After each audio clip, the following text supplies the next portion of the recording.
cure for this Welcome back to MuscleTV podcast, episode 5. I'm joined once again by my co-host and good mate, Scotty Goebel. And today, Scotty, we've got a pretty interesting topic, and it is all about supplements. And mate, we've got to put it on record. You and I have both been supplement shop owners. We have been sponsored by supplement brands, so we certainly are in the industry. But you know what, Scotty? I am very, very interested just to hear what is your top level current view on supplementation when it comes to everything to do with MuscleTV, from training, you know, body recomposition, strength, you name it. What's Scott Goebel's top overview? My viewpoint on supplements is that they are beneficial if utilized correctly, and that there are a number of supplements on the market which have genuine evidence to support their use. So I am pro-supplement, but I am probably anti-supplement snake oil style marketing campaigns. That's the thing that has damaged the supplement industry the most. Unrealistic expectations, outrageous claims, and all this sort of stuff. But the companies that go about it correctly and the ones that produce products which are based off science and research, look, they're doing it right, and I think the consumers should be supporting them, because if supplements are used correctly, not only can they speed up your progress, they can just make life a little bit easier. Mate, I completely agree. There's a time and a place. I have used supplements extensively over the years, probably been ripped off more times than I would like to admit. There's certainly been maybe some dodgy products on the market over the years, which we'll discuss in a minute. But, mate, I wanted to start with this at the top of this podcast. What is your favourite all-time supplement? Something that you could say, look, this has it's persevered over time. I use this the most. I still am a fan, even if it's not in production anymore. What's Scott Goebel's number one all-time supplement? I am willing to bet it is the exact same one as yours, and it is whey protein in some form or another. It is convenient, it is delicious, and it allows me to hit my most important macro on a consistent basis. So I'll take whey protein every single time. I have legitimately been a Max's enthusiast from the early days. I remember buying the tins of Max's, which was like a paint tin, and you literally had to screwdriver off the top of it. I would imagine packaging costs these days would make that rather prohibitive. And then I was very proud when I upgraded to the 3 kilo buckets. I remember there was a supplement store near me where if you bought 2 3 kilo buckets, you could get them for about $180 for the 2. Like, that's how cheap whey protein was when I first started taking it. And even to this day, I'm still on the Max's 100% whey, and I'm getting pretty creative and exploratory. Luke, I've actually got a banana flavored one in my pantry at the moment. Yeah, restaurant, I know.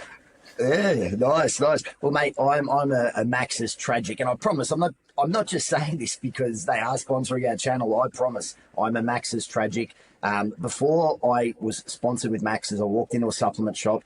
I saw the tin, the mass gainer, the green mass gainer. I saw a large comic of a very large man on there. And I thought, you know what, I'm going to buy in this brand specifically because it has a comic of a large individual on there who looked very muscular. It had nothing to do with what I knew about the brand or the quality of the product. But I was quite surprised to find out that the mass gainer was delicious. It really was. And it was a 50-50 blend, 50 protein, 50 carbs. I was a hard gainer. I wanted to put on size. And so for the next 5 years, I bought mass gainer, 3 shakes a day. And that was literally the extent of my supplement regime. And then I was very lucky to be sponsored by Max's and got free protein. And so I continued using the mass gainer for the next 10 years while I was sponsored. I have to tell you, Scotty, I reckon I have gone through at least a couple of hundred tubs, minimum, maybe even a few hundred tubs of Max's mass gainer over the years. And it's quite funny because I got a lot of people on board with it, like who were firefighters with me or in the gym, and we're all using the same protein powder. And we had a bit of a joke because I had a swimming pool construction business, and we used to have to remove a lot of concrete that we'd busted up with jackhammers. And Max's one year came out with these tubs, and they had a metal handle. And these tubs were absolutely indestructible. They were legendary status on the job site. Where did you get these buckets from? They've been lasting for years. I had to actually throw Max's buckets in the bin because I couldn't break them. And it sort of just added to the allure of this mass gainer, you know, with a comic on the front of a massive dude, and it's a beautiful taste, and these buckets are indestructible. And mate, that was the legend of the Max's Mass Gainer. So that, without a doubt, I have not used the supplement more in my whole life. I have used hundreds and hundreds of tubs of the Mass Gainer. Mate, we collected Max's buckets at my house as well. My dad was always very keen on the Max's buckets. He was a collector of all things, whether it was, you know, just loose screws and bolts and various tools. He used them for washing cars. They were, whenever a bucket was finished, he always found a purpose for it. So his garage, and he had a very large garage and a very large carport, there were Max's buckets scattered all over the place. And yeah, the metal handle was really good. But I couldn't tell you how many I've consumed over the years. It would, hundreds is probably underselling it, I would imagine. It's quite terrifying how much whey protein I've consumed. But the kidney values and the liver values are still good. So if we can already sort of cast aside any of those perhaps negative associations with excessive protein intake, I'm doing just fine. Beautiful. Well, it's speaking of whey protein, if we were to pick and just briefly mention 3 supplements that we're pretty confident, tried, tested, plenty of research, safe for use if you're sensible with the dosage. I mean, number one, it would have to be whey protein, wouldn't it? I mean, if you're trying to eat a higher protein diet, if you're not utilizing at the very least 1 shake a day with whey protein, you're probably doing yourself a disservice just because of convenience. But, you know, whey is also the most bioavailable source of protein. Something like WPI, lactose-free, gluten-free, low in fat. So it's easily digested. Would you say that out of all of the supplements, whey protein is the king, the one that is tried and tested and you can just put to rest? I would, yeah, personally, when you take into consideration all the variables and things like the convenience of it, absolutely. For the majority of people, consuming, you know, 4 good serves of protein per day, which has been shown to be the most beneficial if you're trying to maximize protein synthesis and minimize catabolic processes in the body, it can be a chore eating that through high quality animal sources, and probably even more difficult if you're a vegetarian. So yeah, whey protein is just so easy, so convenient, and it pretty much means you've got no excuse not to hit your protein goals on a daily basis. So it's top of the list for me, but there is a close second, and I can understand if people would argue that the number 2 on my list is the most valuable. I guess technically you don't need whey protein. You could eat it all the time, although the bioavailability of whey protein is technically superior. And number 2 on my list would be creatine monohydrate. And when I took creatine for the first time, Luke, I thought this was the secret to everything. I did a load phase on it, and I took it for a couple of weeks, and I put on about 3 kilos, and I thought, well, this is just going to continue, obviously. And my performance went up, which was probably half placebo and half actual, you know, ergogenic benefit. But I remember the first time I took creatine, I was astounded. I literally did look bigger and fuller and rounder, and yeah, performed better. I couldn't believe that such a thing as innocuous little white powder could have such a powerful impact on me. So that would be my close number 2. Yeah, definitely. Look, creatine is certainly up there. I guess I was leaning towards whey purely for convenience more than anything else. But creatine, it is a performance enhancing supplement. No 2 ways about it. Would you say, you know, maybe 10 to 15% maximum athletic performance it can potentially add for someone if we're talking about speed and strength and power. And those, you know, figures are pretty remarkable when you think about it, just having a supplement each day. Just on the creatine, Scotty, are you a fan of loading, or do you prefer just to have a steady state dose? Which would you recommend for your clients if they were looking to implement creatine for the first time? I, like most of my clients, am impatient, and I like to get fast results, so I like a load. Both methods work perfectly well. That's my understanding. If you want to just take it once a day, it'll just take 3 weeks or so for it to build up in your system to the same degree that it would after a load in 1 week. But I want to see that rapid progress. Rapid progress is motivating, and I think it's beneficial to, you know, get those benefits as fast as you possibly can. So yeah, I'm a loading guy for a week at about 20 grams per day. And then I'll back it off to, you know, 3 to 5 grams per day. Yeah, mate, I have the opposite approach, just for convenience, 5 grams a day, set and forget. And you're spot on. After 30 days of either loading with creatine for that first week, like you mentioned, around the 20-gram mark, or having 5 grams a day, after 30 days, there's no difference in the muscle saturation. So it's personal convenience, of course. But have you seen some of the studies and just the information coming out about creatine and cognitive function and preservation of memory? I was reading a study just last week. I'm going to butcher it, so I'm not going to go into too much detail, but they were looking at people with sleep deprivation, and they gave them a large bolus dose of creatine. It might have been 20 grams in the one dose, and then they got them to do some memory tests a few hours later. And the people that had the creatine, the improvement on the score, without trying to butcher it too much, it was something incredible, like 40 or 50% that they did better than the people that didn't take the creatine. Yeah, look, we're going to get into some outrageous claims that companies have made in the past. So let's just say it was an 800% increase and roll with it, But I think I have seen links, and again, I have not delved deep into these studies, but, treating things like dementia and all sorts of things, they're thinking there might be some benefits further down the line. So, yeah, it does seem like the benefits reach far beyond the musculoskeletal, which was initially, the main reason why everyone took creatine. So it is interesting how far it could possibly go. And look, based on a lot of the bodybuilders I've met, anything to support their cognitive function would be beneficial. Perhaps a mandatory part of their supplement routine. Very true, very true. Well, look, whey protein, creatine, they're definitely at the top. They are. No matter what order you have them in, they would be the two supplements that stand out the most. They've got the most research. So if we move into another potential beneficial supplement, and this is the most important drug in my life, Scott, and it has been for a number of years. We're talking about caffeine, of course. Mate, are you a caffeine man? Tell me you are. I go through phases, and I'm currently in a low caffeine, not no caffeine phase at the moment. I do wean myself on and off it at times. My caffeine does impact my sleep. I try to convince myself that it doesn't, but if I take too much or I take it too late in the day, my sleep quality or quantity is reduced. So I think I might be quite sensitive to it. Now, having said that, there was a time in my life when I was prepping for shows where I looked back and I calculated my caffeine intake, and it was over a gram a day.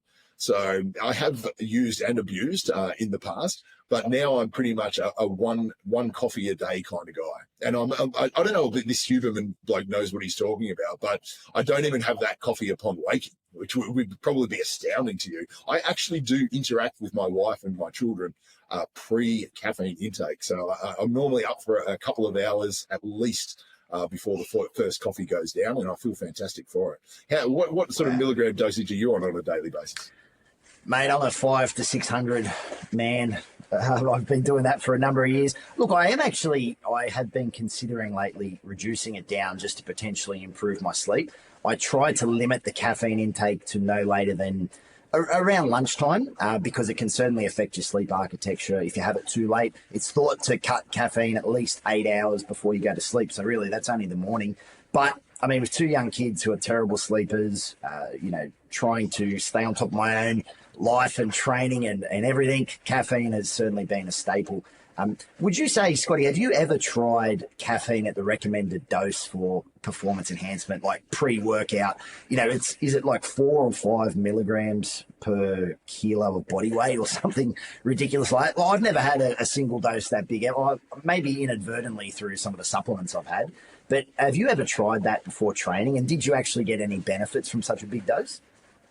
Yeah, I have. I've done the 400, 500 milligrams pre-training, and look, I think I did benefit from it. Like, at least that was my thoughts at the time. I felt like, I guess it was just easier. Like, it wasn't that I was literally stronger. It's just that going through the duration of the workout, I felt like I just had a little bit more energy.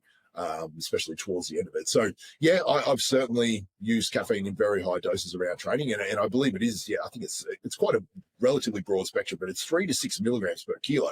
So if you're a 100-kilo guy, it's a lot of caffeine that you have to ingest in order to get the maximum ergogenic benefit from it. So yeah, it's I don't know. Yeah, it's an interesting one. I wonder if that's more applicable to endurance-based activities or resistance training or just all of the above. But yeah, I should dig a little bit deeper into those studies and see what they were actually applying it to. I think it is more towards the endurance because it can preserve muscle glycogen and it can use fatty acids as a fuel source. So I think a lot of the studies are directed more towards that endurance component. Do you recommend it for any of your clients when they're dieting, just purely to not just boost energy, but maybe a bit of an appetite suppressing an effect? Would you recommend that as part of their protocol, or do you leave it up to the individual? I'd very much leave it up to the individual. Yeah, I've got some clients where I will recommend they reduce their caffeine intake, especially if their sleep quality is going down. And in a number of circumstances, that has been incredibly beneficial for them. And there's a number which just, struggle to get through the day and struggle to tick off all the expenditure targets and stay on track with their nutrition. And sometimes caffeine can absolutely be a benefit to them. So I am more than happy for people to use as much caffeine as they want, assuming it doesn't have detrimental effects on their sleep quality or quantity. Yep, I love it. And if we were to sort of branch off maybe to a couple of supplements that certainly hold some promise and are worth consideration,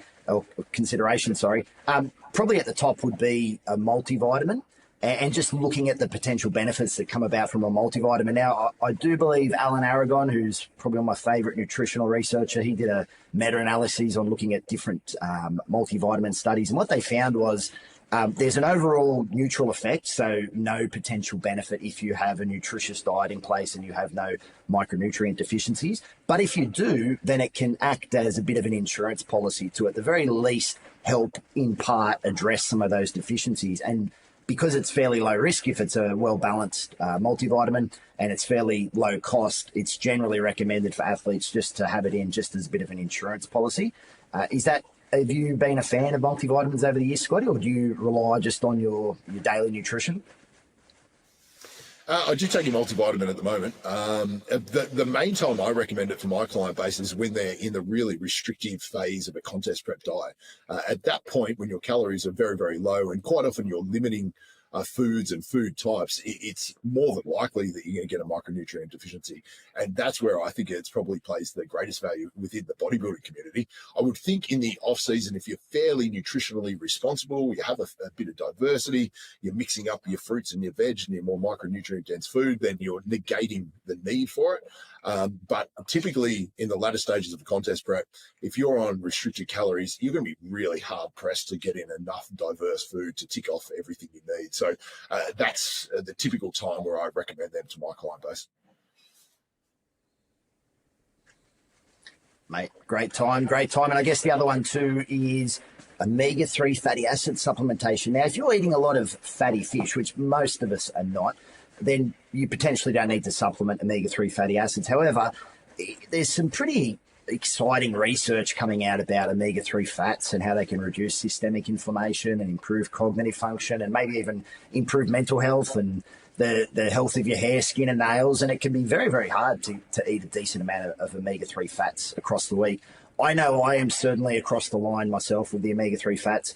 I'd have to say, Scotty, subjectively, since I've been taking the omega-3 fats consistently, I feel better. I just feel better. I feel healthier, mental clarity. Now, it could be a number of reasons. I've improved my diet. I've changed my training. I've changed all my lifestyle. But at least in part, I do believe that the omega-3 fatty acid supplementation has improved my overall quality of life. What's your take on omega-3 fats? I utilize omega-3 fats as well. I would say one of the main benefits is the reduced risk of cardiovascular disease. And I think one point to touch on is with the enhanced community, there is an enhanced risk of cardiovascular disease. And the omega-3 fats, some of the things they do in terms of improving the blood lipid profile, could be somewhat preventative. So I certainly encourage the use of them in my clients where they're getting some messed up HDL and LDL ratios due to the fact that they are taking enhancements. So that's certainly a reason to incorporate them in your plan. But I use them as well. We know that fats in general can aid in all sorts of different things. But yeah, the omega-3 fats are definitely at the top of the list when it comes to the benefits that they can provide. So quite a common thing for me. In fact, if there was two standard supplements I recommend, it would be probably creatine and omega-3 fats, and then the whey protein is in there on a sort of a needs basis, determined by their preferences and ability to consume enough protein from whole foods. So, mate, we've covered off the effective supplements, but we haven't really touched on the scandals. And being in the supplement industry, there has been many scandals over the years. I remember when I had one of my supplement shops, I was running a bench press and deadlift comp.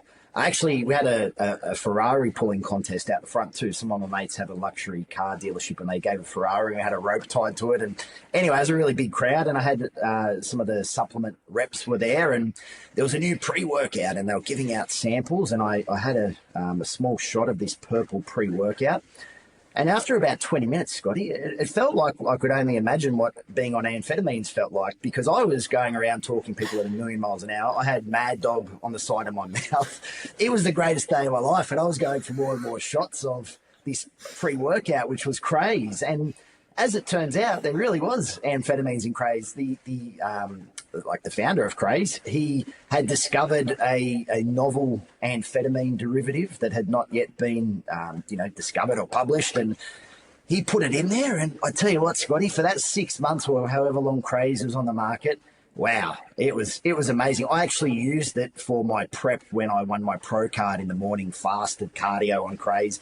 It was an amazing time to be alive. I was thoroughly disappointed when they took Craze off the market.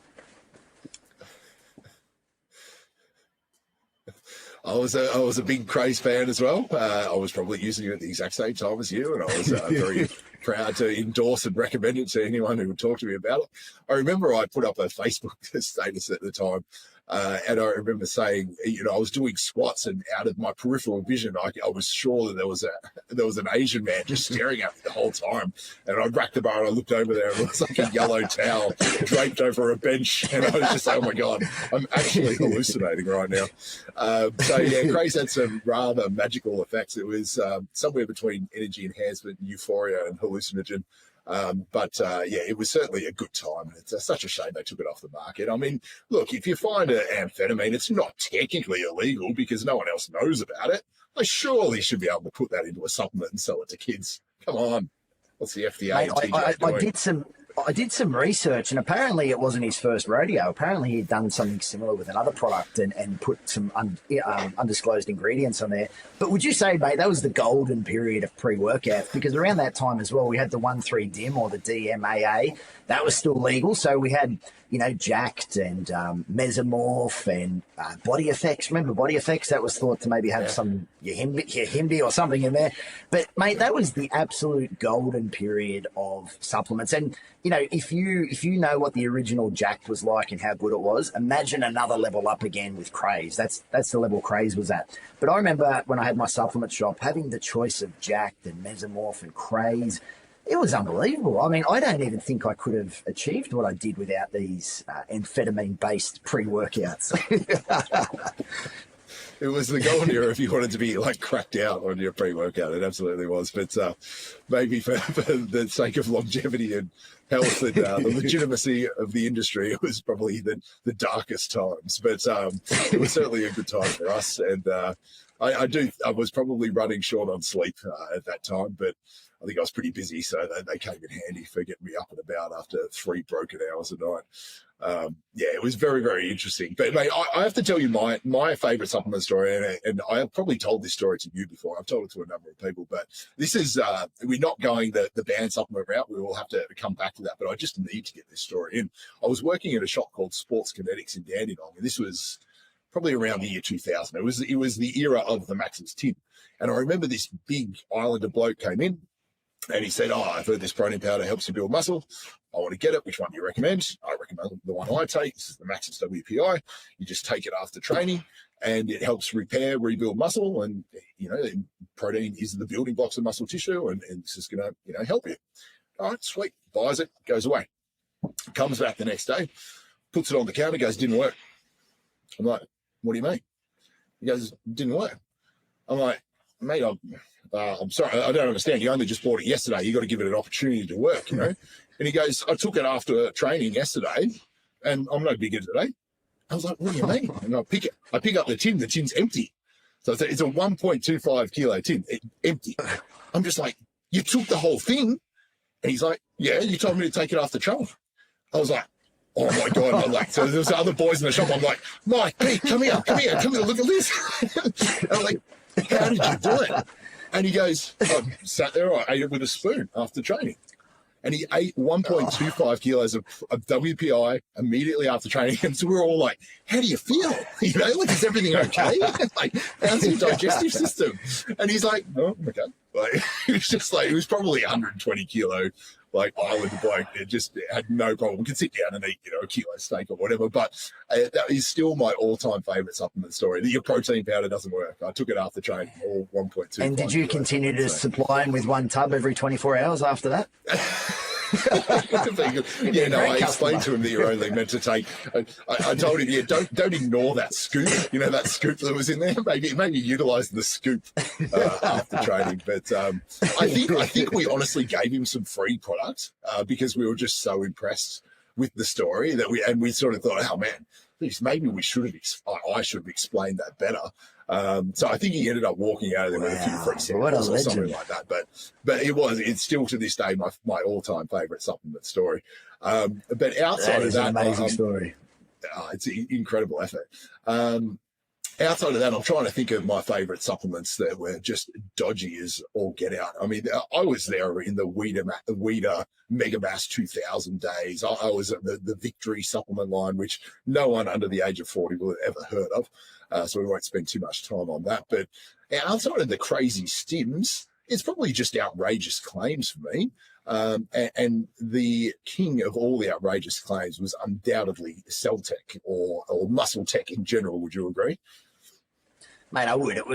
I would say it was sort of a bit of borderline dodgy practice because your only way to get information was through bodybuilding magazines. And, you know, if you had a double-page spread as soon as you open the magazine about how this supplement's going to increase, you know, your strength or your muscle volume by 210%, if you're an 18-year-old, you're going to be, you know, running to give your money. And they might have referenced a study at the bottom, which you can't check. I mean, the internet wasn't around. So there was some pretty dodgy marketing from, you know, Cell Tech and Muscle Tech and all the different techs that were in there. And they were very expensive products. And essentially, what were they, Scotty? Just, you know, they were loaded with carbs. They had some amino acids in there, but and some creatine. Like, they were nothing special. But if you looked at those magazines, you thought, if I didn't have this, I was going to be missing out on something, and I'm going to be going downhill unless I buy this Cell Tech. Did you get a few tubs of Cell Tech back in the day? Yeah, I got some Cell Tech. I'm not proud of it, but yeah, it was 75 grams of sugar per 100 grams. That's what I remember from it. So that's right. Yeah, if you take in 75 grams of I think the serving size was like 60 grams of sugar. I can't remember it. I think they gave you 3 to 5 grams of creatine and something else. But yeah, I think that's probably why you gained weight. You just ingested a whole heap of sugar and calories that came with it. But it was amazing, and they always had you know, the picture of the heavily enhanced competitor, you know, in his worst off-season condition to his greatest contest shape. And they'll say, you know, put on 20 pounds of muscle, lost 30 pounds of fat, and all this sort of stuff. And they neglect to mention the steroid cycle he was running and how the supplements contributed very, very little to none at all. But yeah, it was legendary stuff by what was a Muscle Tech and the team down there in the marketing department. They went all out, and they did very well for a while there. And I guess they've reinvested money back into the industry. They sponsored the best bodybuilders so that they could all claim that they were taking it, and the marketing campaign rolled on. I don't even know if Muscle Tech's still around to this day. Mate, I don't know. They seem to be the only brand back in the day. I don't even remember any other brands at all other than, you know, Muscle Tech, Cell Tech, and all those products. But one thing I consumed a lot of, and it turned out that it was not very effective, in fact, probably not effective at all, would be just your stock standard branched chain amino acids, leucine, isoleucine, and valine. And so when we had supplement shops, especially back in the day, Scotty, like, we thought that taking branched chain aminos, and especially straight after training, you're going to get this greater anabolic effect, and also maybe using some designer carbohydrates like Vitago to really spike your blood sugar, and it was going to shuttle everything into the muscle cells. And I mean, I just have to be honest, I was completely convinced that it was effective, and the power of placebo. But as it turns out, branched-chain amino acids aren't particularly effective by themselves, and you need all 9 essential amino acids for it to be effective. And also with Vitago, it doesn't give you any additional benefits by spiking your blood sugar that high for the cost, and maybe it's not even doing the job that it claims to. It's not having any real tangible effects. Were you caught up in the ultra fast acting carbohydrate branched chain amino acid period? This is like a confessional, isn't it? Yeah, it's quite embarrassing. I was absolutely caught up in it, yeah, and recommending it, like strongly recommending it to people that wanted to maximize their progress. So, I mean, take it all with a grain of salt. Maybe everyone that's listening to this should come back in 5 years' time for the updated podcast where we sort of turn our back on half of the claims we're making now. Because, yeah, looking back, I certainly made some really sketchy recommendations with that fast gastric emptying, high osmolality, all this sort of terminology, which sounded fantastic to me, because I would mix up a little concoction of BCAAs or once EAAs came out, I did move to EAAs, and then the Vitagos, throw in a little bit of creatine, a little bit of glutamine. I'd have this amazing cocktail, which I thought was doing me a world of good when I could have just been having some, sugar and protein powder, and it would have done absolutely as good a job, if not better, and cost me like 1/10 as much. And finally, Scotty, we have to put this out there: worst tasting supplements ever, or supplement. Is there a memorable contender for you as the worst tasting supplement that you've ever consumed? There's a standout first place for me. It's powdered HMB. I don't know if you ever went down the powdered HMB route. Powdered HMB is disgusting. It smells like old smelly stocks. It was just the grossest thing ever. And I tried my best to consume it because it was sold to me, and I was told that it was going to change my life by Bill Phillips from EAS. I think it was the original proponent of HMB. And since then, I'm pretty sure all the studies have essentially debunked it, and it's just some weird little derivative of L-leucine breakdown or something like that. So, yeah, powdered HMB was the grossest thing I ever consumed. Mate, mine would have to be, there's a bit of a challenge. It would be the old Musashi arginine and ornithine amino acids. They tasted like fish water. I remember I was working in a job. I was getting paid about, I think it was like $7 an hour or $8 an hour. I was actually working in the kitchenware department of David Jones, and I was saving up all of my money to buy these amazing supplements that were going to take everything to the next level. I remember nearly throwing up with both arginine and ornithine. They costed $40 each back in the day, which was a few weeks worth of work for me. Totally useless, but more to the point, they were absolutely disgusting. I can't even think of anything that has come close. Well, actually, there's probably one that has come close, and that would be hydrolyzed whey. There was a few companies, I remember specifically in around 2005, that were pushing these out as you had to have hydrolyzed whey. It's going to give you more of an anabolic response. You need it immediately after training. Terrible, terrible supplement. I tried my best to get through a tub, and I think I made it in about 2 shakes and then had to give it up.